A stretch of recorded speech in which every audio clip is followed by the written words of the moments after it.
ബ്രേക്കിന് ശേഷം വീണ്ടും വന്നിക്കണം. അപ്പോൾ നമ്മുടെ ബ്രേക്ക് കുട്ടി എടുക്കണം കേട്ടോ. അല്ലെങ്കിൽ നമുക്കിവിടെ ക്യാമറ ഫോൺ എടുക്കുന്ന ആൾക്കാരൊന്നും ഇവിടെ ഇല്ല, ഒക്കെ സ്കൂളിൽ പോയി. അപ്പോൾ സ്കൂളിൽ പോയാലും ഇതൊക്കെ ചെയ്യാനും പറ്റുള്ളൂ, അല്ലെങ്കിൽ ഇവരുടെ കാര്യങ്ങൾ ചെയ്ത് കൊടുത്ത് നമുക്ക് നേരം കിട്ടില്ല. സാധാരണ വിസിൽ വന്നിട്ടുണ്ട് കേട്ടോ. ഇതിവിടെ ഇറക്കി വെക്കാം. ഇതിവിടെ ഇറക്കി വെച്ചതിന് ശേഷം ഇതിവിടെ ഇരുന്ന് ആറട്ടെ. ഇവിടെ ഇറക്കി വയ്ക്കാം, അവിടെ ഇരിക്കട്ടെ. ഇനി ഇത് ശർക്കര ഉരുക്കുക.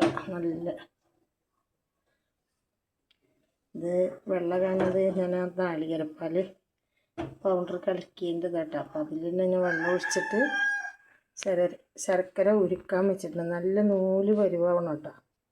അപ്പോഴാണ് നമുക്ക് ലേഹ്യത്തിന് ഏറ്റവും നല്ലത്. അപ്പോൾ ഈ ലേഹ്യം എന്ന് പറഞ്ഞാൽ നമ്മളിത് കഴിക്കണത് ഇങ്ങനെ കഴിക്കാമെന്ന് വെച്ചാൽ നല്ല ഹെൽത്താണ്. പിന്നെ നമുക്ക് കുറേ കാര്യങ്ങൾ ഇതിലുണ്ട്. രക്തം വയ്ക്കും.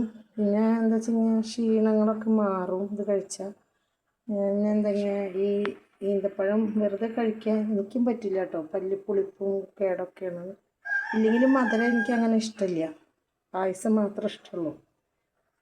പിന്നെ ഇവിടെ ഒരു കുട്ടി അങ്ങനെ തന്നെ മധുരം അധികം കഴിക്കില്ല, പായസം പോലും കഴിക്കില്ല കേട്ടോ. സേമിയ പായസം മാത്രമേ കഴിക്കുള്ളൂ. അപ്പോൾ ഇതാവുമ്പോൾ അവർക്ക് ഒരു മരുന്ന് കണക്കായിട്ട് ലേഹ്യമാണെന്ന് പറഞ്ഞ് ഇങ്ങനെ കൊടുക്കുക. അപ്പോൾ കുറേശ്ശെ കൊടുക്കുക, ക്ഷീണം മാറും. ഒന്നും കാലത്ത് നമ്മളിപ്പോൾ ഒരു ഗ്ലാസ് പാൽ കൊടുത്താലും കുടിക്കാൻ നേരില്ലാണ്ട് ബസ് പോകുമെന്ന് പറഞ്ഞ് ഓടുക കേട്ടോ അവർ. അവർക്ക് ഭയങ്കര ക്ഷീണം പനിയൊക്കെ വന്നിട്ട്. അപ്പോൾ ഞാൻ വിചാരിച്ചു, ഞാൻ ഇതുവരെ ഈന്തപ്പഴം ലേഹ്യം ചെയ്തിട്ടില്ല. അപ്പോൾ ആദ്യമായിട്ടാണ് കേട്ടോ ചെയ്യുന്നത്. അപ്പം നമ്മളിങ്ങനെ കേട്ടും കണ്ടൊക്കെ നമ്മൾ മനസ്സിലാക്കിയിട്ട് ചെയ്യണതാണ്.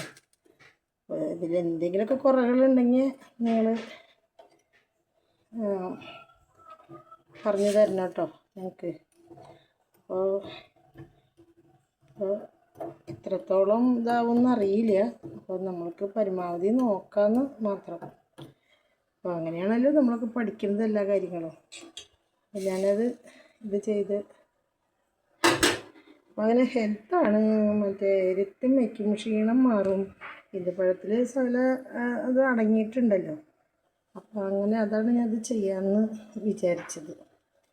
അപ്പോൾ ഇപ്പോൾ റെഡിയായി. ഇനി ഇത് ഉരുകി അതാ മിക്സിയിലിട്ട് ആക്കി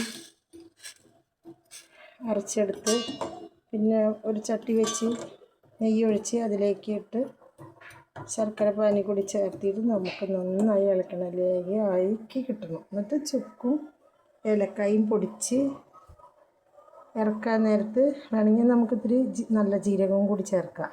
അത് നല്ലൊരു മണം, ഒരു ടേസ്റ്റും കിട്ടും. അപ്പം അങ്ങനെ ചെയ്യാമെന്ന് വിചാരിച്ചിരിക്കുന്നത്. കുറേ ദിവസം ഇരിക്കാൻ പറ്റില്ല എന്ന് തോന്നുന്നു. അപ്പോൾ അതിന് വേണ്ടി നമുക്ക് ദിവസം അത് ഉപയോഗിക്കാം. ഞങ്ങളിപ്പോൾ 4-5 ആളുണ്ട്. ഒരാളൊന്നും കഴിക്കില്ല, എന്ത് കൊടുത്താലും കഴിക്കില്ല. അപ്പോൾ ബാക്കിയുള്ളവർക്ക് കഴിക്കാമല്ലോ. അപ്പോൾ വീണ്ടും ഒരു ബ്രേക്ക് എടുക്കണം. ഇനി അത് ഞാൻ ചെയ്യുമ്പോൾ മാത്രമാണ് വീഡിയോ